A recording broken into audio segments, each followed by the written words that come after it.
تو اس وقت یہ آیت نازل ہوئی کہ نہیں، یہ ایک کے بدلے میں دو کو قتل کرنا یہ زیادتی ہے۔ اعوذ باللہ من الشیطان الرجیم، بسم اللہ الرحمن الرحیم۔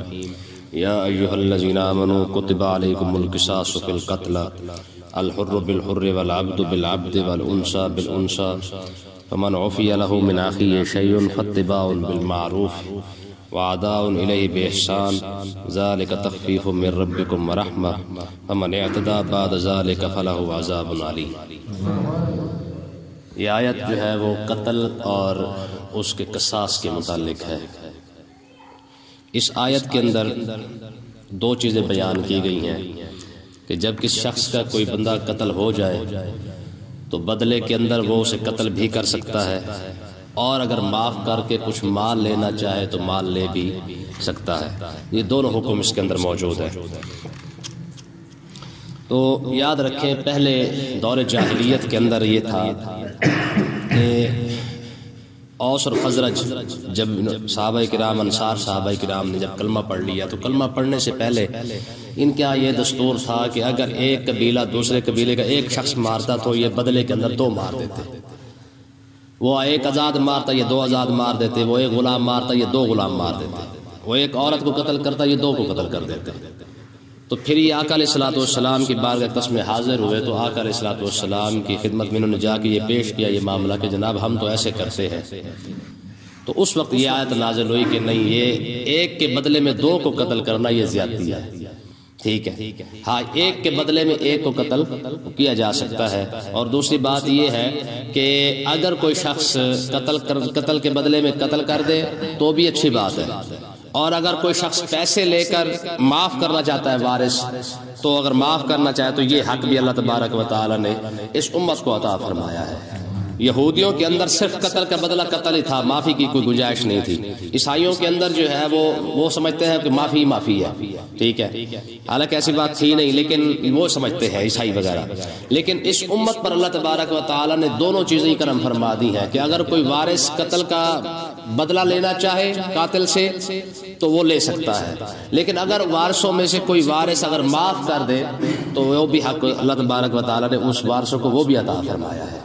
تو یہ چیز یہاں پہ بیان کی گئی ہے۔ فرمایا یا ایھا الذین آمنو، اے ایمان والو، کتب علیکم القصاص فی القتل، تم پر خون کا بدلے میں قصاص لینا، قتل کے بارے میں خون کا بدلہ لینا یہ تم پر فرض کیا گیا ہے۔ الحر بالحر، آزاد کے بدلے میں آزاد، والعبد بالعبد، غلام کے بدلے میں غلام، والانثى بالانثى، اور عورت کے بدلے میں عورت۔ یعنی قاتل نے جس کو قتل کیا ہے بدلے میں صرف اسی قاتل کو قتل کیا جائے گا، کسی دوسرے کو قتل نہیں کیا جائے گا۔ ہاں فمن عفی له من اخیہ شیء، تو اگر جس کے لیے اس کے بھائی نے یعنی اپنے اس کے قاتل کے اس شخص نے اگر معافی کے لیے کچھ گنجائش رکھ دی ہے تو فاتباع بالمعروف، تو حق یہ بنتا ہے کہ وہ بھلائی کے ساتھ قاتل کو کہہ دے کہ میاں میں تجھے قتل معاف کرتا ہوں تو اس کے بدلے میں اتنے پیسے ہمیں دے دے، ٹھیک ہے۔ فاتباع بالمعروف، اچھائی کے ساتھ اگر وہ پیسہ مانگتا ہے تو وہ مانگ سکتا ہے۔ وعداء الیہ باحسان، اور اللہ تبارک و تعالی نے ارشاد فرمایا پھر قاتل کا بھی حق بنتا ہے کہ وہ اچھے طریقے سے وہ پیسے ادا کر دے، ٹھیک ہے۔ یہ دونوں چیزیں اللہ تبارک و تعالی نے بیان فرما دی ہیں کہ اگر وارث چاہیں تو قتل بھی کر سکتے ہیں قاتل کو، اور اگر وارث چاہیں تو اس کو معاف بھی کر سکتے ہیں، لیکن اگر اس کے بدلے میں پیسے لینا چاہتے ہیں تو یہ کوئی حرج وغیرہ نہیں ہے، یہ کوئی عار نہیں ہے، یہ کوئی شرمندگی والی بات نہیں ہے۔ یہ اللہ تبارک و تعالی کا فیصلہ ہے کہ اگر وہ پیسے لے لے اور بدلے کے اندر کوئی چیز لے کر اس سے جو ہے وہ معاف کرنا چاہے تو معاف کر سکتے ہیں۔ تو اللہ تبارک و تعالی نے ارشاد فرمایا ذالک تخفیف من ربکم ورحمہ، یہ تمہارے رب کی طرف سے تمہارے لیے آسانی پیدا کی گئی ہے، ورحمہ، اور رحمت کی گئی تمہارے اوپر کہ تم چاہو تو قتل کے بدلے میں قتل کر سکتے ہو، چاہو تو تم پیسے لے سکتے ہو۔ فرمایا فمن اعتدى بعد ذلك، اب یہ دونوں فیصلے موجود ہیں، یہ دونوں فیصلے موجود ہیں، یہ کہ اگر پیسے لے لیے ہیں اور قاتل نے پیسے دے دیے ہیں تو فرمایا اب اس کے بعد اگر کسی نے زیادتی کی، فمن اعتدى بعد ذلك، اس سارے معاملے کے بعد قاتل نے پیسے ادا کر دیے پھر بھی اس پر جو ہے چڑھائی کی جا رہی ہے، یا قاتل نے پیسے دینے کا وعدہ کیا پھر اس کے بعد پیسے نہیں دیے، اب یہ قاتل زیادتی کر رہا ہے، تو فرمایا فلہ عذاب علیم، پھر اس کے لیے قیامت کے دن دردناک عذاب ہوگا۔ جب اللہ تبارک و تعالی نے دونوں راستے رکھ دیے ہیں کہ تم چاہو تو یوں یوں کر لو، چاہو تو یوں کر لو، ٹھیک ہے؟ تو جب دونوں راستے تمہارے پاس موجود ہیں، اب اگر کوئی شخص زیادتی کرے گا، قاتل کی طرف سے زیادتی ہوگی یا وارثوں کی طرف سے زیادتی ہوگی، جو زیادتی کرے گا پھر اس کا فیصلہ قیامت کے دن اللہ تبارک و تعالیٰ خود فرمائے گا۔ آگے ایک عام مثال حکم ارشاد فرمایا، وَلَكُمْ فِي الْقِصَاصِ حَيَاةٌ يَا أُولِي الْأَلْبَابِ، فرمایا اے عقل مندو تمہارے لیے قصاص کے اندر زندگی ہے، قصاص کے اندر، بدلے کے اندر زندگی ہے، لعلکم تتقون، تاکہ تم کہیں بچ سکو۔ یاد رکھیں یہ اللہ تبارک و تعالیٰ نے بہت ہی بڑی بات ارشاد فرمائی ہے کہ اگر تم بدلہ لوگے تو اس کے اندر تمہاری زندگی موجود ہے۔ کیسے موجود ہے؟ یاد رکھیں کہ جب معاشرے کے اندر جرائم کی سزا دی جاتی ہے تو معاشرہ صاف ستھرا ہو جاتا ہے۔ جس معاشرے کے اندر سزائیں نہیں ہوتی وہ معاشرہ کبھی چل نہیں سکتا ہے، ٹھیک ہے نا جی؟ یاد رکھیں جتنی زیادہ سزائیں سخت ہوں گی اتنا ہی معاشرہ زیادہ بہتر طریقے سے چل سکے گا۔ جب معاشرے کے اندر سزا نہیں دی جائے گی تو معاشرہ کسی بھی صورت میں نہیں چلے گا۔ آپ دیکھ لیں اسلام کے اندر شراب پینے کی جو سزا ہے وہ کیا ہے؟ کوڑے، 80 کوڑے۔ لیکن اسلام یہ نہیں کہتا کہ اندر لے کے تھانے کے اندر جا کے مارو، اسلام کہتا چوک کے اندر کھڑا کر کے مارو۔ کیوں؟ کیونکہ جب لوگ دیکھیں گے لوگ اس سے عبرت حاصل کریں گے اور تمہارا معاشرہ بالکل جو ہے وہ لائن پہ آ جائے گا۔ اگر قتل کسی نے کیا ہے تو اسلام یہ نہیں کہتا کہ جناب اندر جا کے پھانسی خانہ بنا کے اس کو جناب یالا سویرے سویرے لٹکا کے فارغ کر کے واپس کر دو، نہ، اسلام کہتا ہے اس کو چوک کے اندر لٹکاؤ۔ وجہ کیا ہے کہ جب معاشرہ دیکھے گا خود بخود سیدھا ہو جائے گا۔ ٹھیک ہے، اصل مقصد یہ ہوتا ہے جرائم کی جو لسٹ جب بنتی ہے نا، لمبے لمبے جب جرم ہوتے ہیں تو اس کی وجہ صرف اور صرف یہ ہوتی ہے۔ آپ دیکھ لیں پاکستان کے اندر سب سے بڑا مسئلہ یہی ہے کہ ہمارے ہاں جرائم کی سزا نہیں ہے، ٹھیک ہے؟ پیسے دو اور فارغ۔ ہماری جو اللہ کے فضل سے سپریم کورٹ ہے، ٹھیک ہے، یہ 128ویں نمبر پہ آتی ہے انصاف کے لحاظ سے، اور آپ کا ماشاءاللہ یہ پولیس والا جو محکمہ ہے ایسے حاجی ثناء اللہ سارے اکٹھے ہوئے پڑے پہلے نمبر پہ آتے ہیں کرپشن کے لحاظ سے۔ اب جس نے انصاف کرنا تھا وہ بےایمانی کے لحاظ سے پہلے نمبر پہ ہے، ٹھیک ہے؟ اب جن ججوں نے انصاف کرنا تھا وہ بےایمانی کے لحاظ سے 128ویں نمبر پہ آئے پڑے، تیسرے نمبر پہ آتے ایمانداری کے لحاظ سے، تو انصاف کہاں سے ہوگا؟ ٹھیک ہے نا جی؟ یاد رکھیں اسلام کے اندر تو ایسی بات نہیں ہے، اسلام کے اندر تو بھائی ایک وکیلوں والا چکر ہی نہیں ہے، اسلام کے اندر ایک ہی بات ہے، مجرم، ملزم اور جج، بس۔ یہ وکیل کہاں سے ہے؟ وکیل کا تو چکر ہی کوئی نہیں تھا اسلام کے اندر، ٹھیک ہے نا جی؟ ہاں وکیل، یا حضرت عمر رضی اللہ تعالیٰ عنہ نے باقاعدہ حکمرانوں کے اوپر ایک پابندی لگائی ہوئی تھی۔ آپ نے فرمایا کہ تمہارے گھر کے درمیان میں، تمہارے گھر کا جو دروازہ ہے اس پر کپڑا نہیں ہونا چاہیے۔ کیوں؟ تاکہ کوئی سائل جو ہے وہ پیچھے نہ کھڑا رہے، اسے یہ پتا ہونا چاہیے کہ جناب میں جب جاؤں ڈائریکٹ جا کے جو ہے میں حاکم کا دروازہ کھڑکا سکتا ہوں، ٹھیک ہے نا جی؟ ہاں حضرت عمر رضی اللہ تعالیٰ عنہ جب عدالت میں پیش ہوئے نا مدینہ طیبہ کی عدالت کے اندر، حضرت عمر کو بھی پیش ہونا پڑا ہے۔ آج تو استثناء حاصل ہے نا سب کو، جی یہ اپنا وزیر اعظم کے پاس بھی استثناء ہے اور صدر کے پاس بھی استثناء۔ یہ سارا جو جمہوری آپ کا یہ لعنتی نظام بننا پڑا نا، جو جمہوری نظام، اس ان کو وارے کیوں نہیں کھاتا؟ اسلام وارے کیوں نہیں کھاتا ان کو جمہوریت وارے کیوں کھاتی ہے؟ آپ یہ دیکھ لیں کہ اسلام کے اندر صرف حق کو دیکھا جاتا ہے، کثرت کو نہیں دیکھا جاتا۔ کثرت کیا ہوتی ہے؟ آپ کا بل جب اسمبلی کے اندر پیش ہوتا ہے وہ کہتا ہے جی شراب پر پابندی لگائیں، کہتا ہے جی ووٹنگ ہوگی، اگر زیادہ بندے کہہ دیتے ہیں تو کثرت رائے سے اگر بل منظور ہو گیا تو ٹھیک ہے، نہ ہوا تو پھر ہم پاس نہیں کریں گے۔ جب ایک چیز اللہ اور اللہ کے رسول نے حرام قرار دے دی اس پر ووٹنگ کرنا تو ویسے کفر ہے۔ بات سمجھے کہ نہیں ہے؟ اسلام کہتا ہے سود حرام ہے، کہتا ہے جی ووٹنگ ہوگی۔ اسلام کہتا ہے شراب حرام ہے، کہتا ہے جی اسمبلی کے اندر بل پیش ہوگا۔ اسلام کہتا ہے بھئی یہ ساری بغیرتیں تمہاری کرپشن سارا کو ختم کرو، کہتا ہے جی اس پر ہم ووٹنگ کریں گے۔ ووٹنگ کس چیز کا نام ہے؟ ذرا پیچھے مڑ کے دیکھیں، حضرت عمر رضی اللہ تعالیٰ عنہ نے اعلان کر دیا، فرمایا بھئی خبردار آج کے بعد عورتوں کو زیادہ جو ہے وہ حق مہر نہیں دیا جائے گا، ٹھیک ہے؟ ذرا حاکم میں وقت کی بات تھی، مسجد کے اندر کھڑے ہو کے کہہ دے بس بھائی آج کے بعد عورتوں کو جو ہے وہ حق مہر زیادہ نہیں دیا جائے گا۔ اچھا اتنی بات ہوئی، ایک عورت کھڑی ہوگی، کہنے لگی عمر جب اللہ اور اللہ کے رسول نے ہمارے حق مہر کو جو ہے وہ مقرر نہیں کیا، تو کون ہوتا ہے ہمارا حق مہر مقرر کرنے والا؟ تو وہیں پہ کھڑے ہو کے بل واپس ہو گیا۔ فاروق اعظم نے اسی وقت کہا اصابت امرأۃ اخطا رجل، فرمایا عورت سچی کہہ رہی ہے، مرد پہ بات جو ہے وہ غلط ہو گئی، ٹھیک ہے، انصاف اس کو کہتے ہیں۔ حضرت عمر رضی اللہ تعالیٰ عنہ کھڑے منبر پہ، ایک شخص کھڑا ہو کے کہتا ہے جناب خطبہ بعد میں ہوگا، پہلے یہ بتاؤ قمیض کہاں سے آئی ہے؟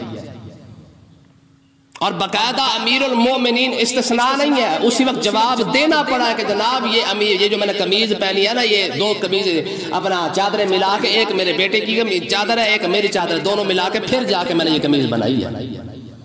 یہاں تو سب کو استثناء حاصل ہوا پڑا ہے، بات سمجھے کہ نہیں آئی ہے؟ مجھے آپ بتائیں، جو چیز اللہ اور اللہ کے رسول نے حرام قرار دے دی ہے اس پر ووٹنگ کرنا، اسے بل کو جو ہے وہ قومی اسمبلی میں لے کے جانا، یہ کفر نہیں تو اور کیا ہے؟ یہی وجہ ہے کہ ہماری قوم کو کبھی بھی اسلام مارے نہیں کھاتا ہے۔ اسلام تو کہتا ہے بھئی ہاتھ کاٹو، سیدھی بات ہے، ٹھیک ہے۔ آگے دیکھیں جی، تو اس لیے قرآن مجید کا یہ واضح فیصلہ ہے، فرمایا کہ حضرت عمر رضی اللہ تعالیٰ عدالت پہنچے نا، آپ کے اوپر مسئلہ بنا گھوڑے کا، گھوڑے آپ نے گھوڑا خریدا، تو گھوڑا خریدنے کے بعد جب آپ اس کو چیک کرنے کے لیے بیٹھے اور بیٹھ کے جب آگے گئے تو گھوڑے کو جو ہے وہ ٹھوکر لگی، گھوڑا زخمی ہو گیا، تو آپ نے فرمایا بھائی میں نہیں لیتا۔ تو مالک نے کہا جناب جب آپ اس پر بیٹھے تھے تب یہ صحیح سلامت تھا، یا تو صحیح سلامت واپس کریں یا اس کی قیمت دیں، کیونکہ یہ زخمی آپ سے ہوا ہے۔ آپ نے فرمایا یار میں نے تو بل لیا ہی نہیں، میں تو چیک کر رہا تھا۔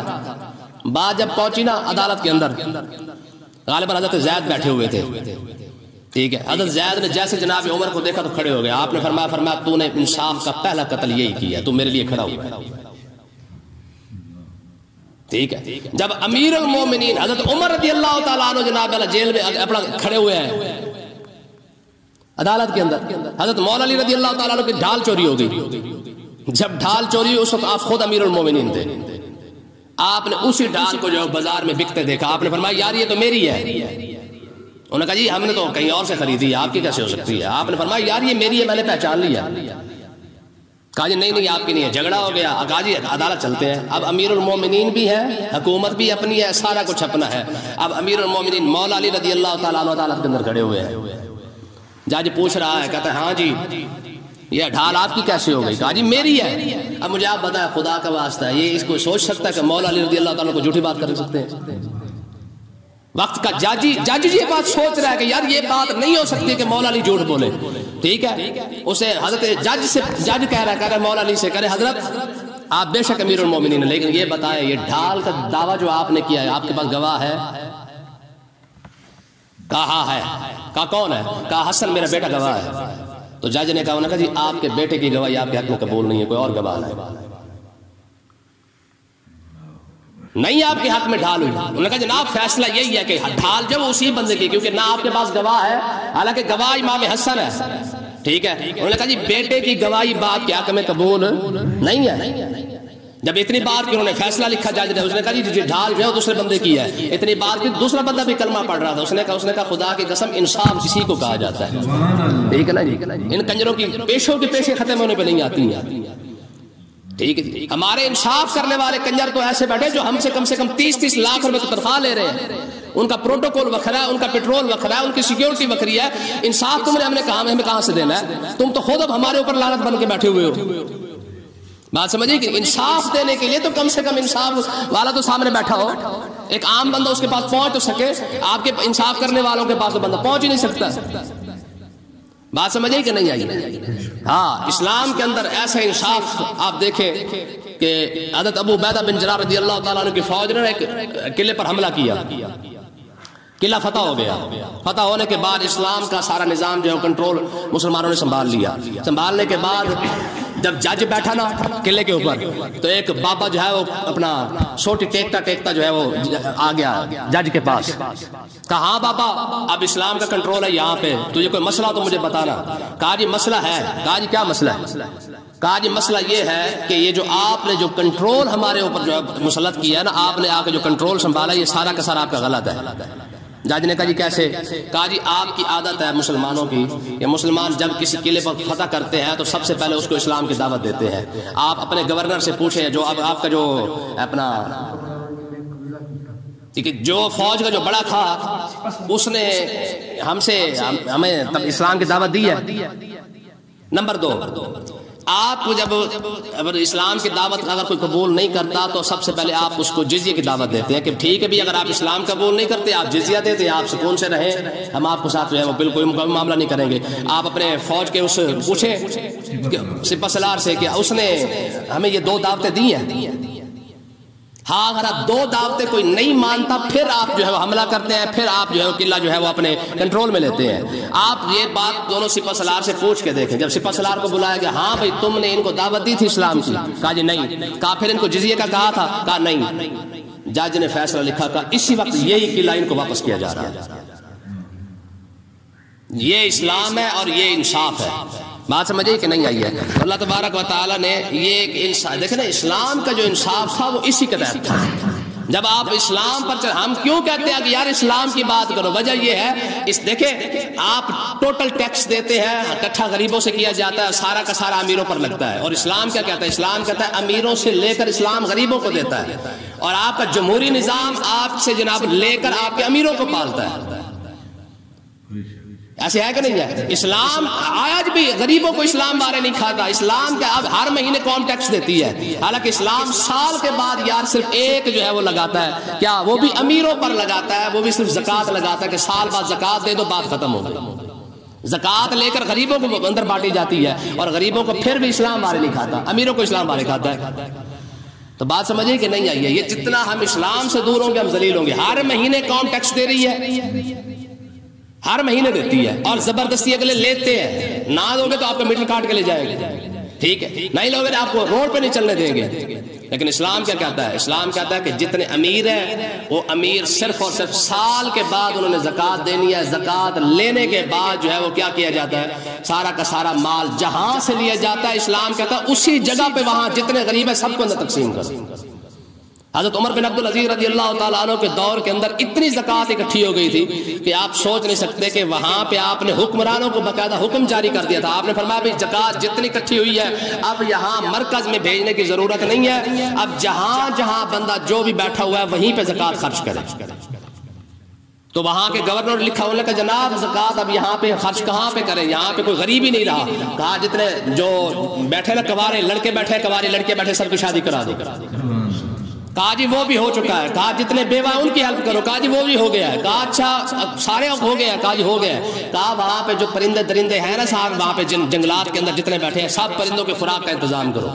ٹھیک ہے, زکوٰۃ یہ اس چیز کا نام ہے. اسلام کا نظام یہ ہے, ٹھیک ہے نا جی. اسلام تو 5 روپے تو سب کے برابر تقسیم کرتا ہے. اسلام یہ نہیں کہتا جناب اسٹیٹ بینک کے لگے گورنر کی اتنا تنخواہ جو ہے 15 لاکھ روپے اور غریب کی تنخواہ 15,000 روپے. اسلام یہ نہیں کرتا, چکر ہی کوئی نہیں ہے, یہ یاد رکھیں. اسلام اس چیز کو کبھی نہیں مانتا. آپ کے جج کی تنخواہ دیکھ لیں, آپ کے چیف منسٹر کی تنخواہ دیکھ لیں, آپ کے گورنر کی تنخواہ دیکھ لیں, آپ وزیر اعظم کی تنخواہ دیکھیں, اور ایک غریب کی تنخواہ دیکھ لیں. اسلام اس چیز کو نہیں مانتا. اسلام سب کو برابر رکھتا ہے. اسلام سہولیات کا تو چکر ہی کوئی نہیں کہ اسلام سہولت الگ دے نا. یہ جو مراد کے لحاظ سے کتنا پیسہ لیا جاتا ہے سوال ہی پیدا نہیں ہوتا. اسلام مراد نہیں دیتا, ہاں تنخواہ اسلام دیتا ہے. ٹھیک ہے, وقت کا پہلا خلیفہ اعلان کرتا ہے کہ میری جتنی تنخواہ ہے سب کی تنخواہ برابر کر دو.